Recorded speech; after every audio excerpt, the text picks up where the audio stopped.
Okay, good morning. Welcome to Yeshiva YouTube Daily Double. Today we're doing Masechah Shabbos, Perek Gimel, Mishnayos Daled, and hey, Mishnah Daled states, "Ma'aseh she'asu anshe Tveria v'hiviu silon shel tzonin l'toch ama shel chamin." There were people in Tveria. Now Tveria, you have the Kinneret, you have you have that body of water, which a lot of times you have Chamei Tveria, which are very hot waters.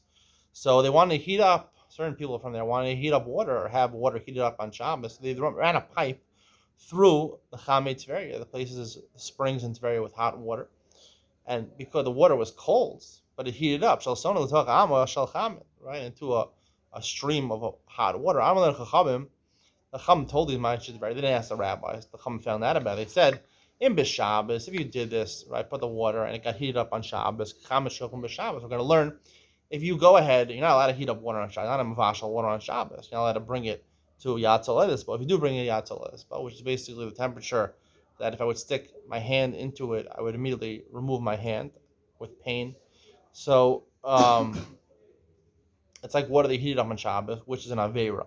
Also, you can't use that to wash yourself, even to wash your hands, and you can't drink it. But Yom Tov,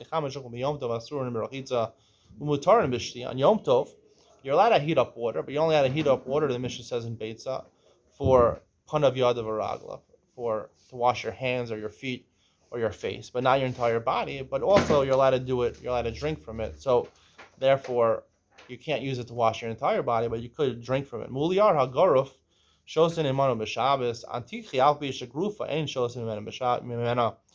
These are two types of urns the Mishnah discusses. Apparently, in urns in olden days, they actually had coals. It depends where the coals are. If the coals are on the side of the urn, so therefore you can remove the coals. If you remove them before Shabbos, so therefore it's not a problem that you might stoke the coals. So there, where it's not adding heat on Shabbos, it's not hatmana shemosif hevel. It's hatmana she'ein mosif hevel. It just keeps it warm. So then you can drink from the waters on Shabbos. However, if antichi, where the coals or the heating source, practically for nowadays, there's two types of urns. There's an urn where the heat is coming from the bottom of the urn, and there's a heat where it's coming from the side of the urn. So it's a lot hotter when the heat source is coming from the bottom of the urn. So that even if you grufa, even if you took the coals out, or even if most urns now have Shabbos mode, where you heat up the water before Shabbos, and then you put it on Shabbos mode where it retains the heat, right? But it doesn't add heat. So if the heating source is from the bottom, which is basically making it really hot, so therefore it's hatmana insulation shemosif b'hevel, and that you can't even do. Even before Shabbos, you can't set that up, so it would be usher. So practically, you have to learn how to have to view how the urn is heating up the water. That's practically how it would play out nowadays. Hey, hamecham shapina minehu. Let's say you had a kumkum, a thermos or something like that had hot water in it.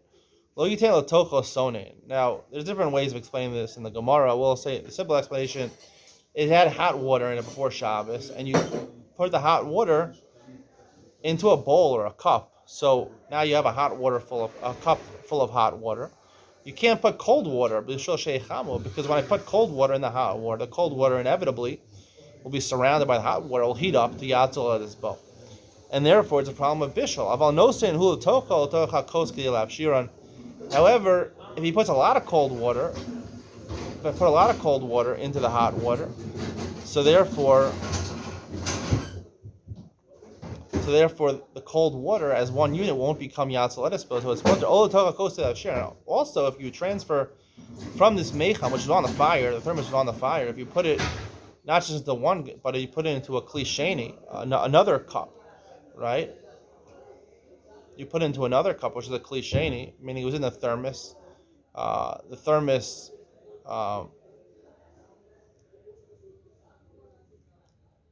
Right, meaning the first case is where you had the thermos, you took it off the fire, and you poured water into the thermos. Second case is where you pour it into another hot cup, another cup. So it's in a klisheni. Then you're allowed to, even if it heats up the water, you put a little bit of cold water, heats up the water. called cliche and mavasha. Al ilpis back there should be in Marutachin.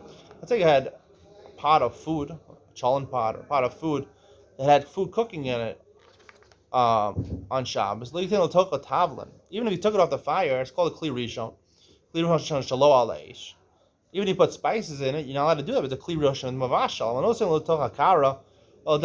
However, if you transfer from, let's say, you took a bowl of soup, a pot of soup off the stove, and you put the soup into a bowl, right? Then you can put your personal bowl at the table. You can put spices in there. You can put those croutons in there. Or if it's another serving bowl, you put a big serving bowl on the table.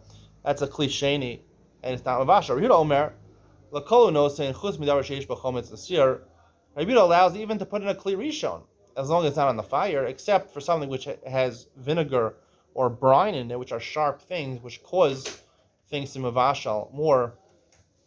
You can see from these mishnayos that kli sheni is considered something that's not mavashal.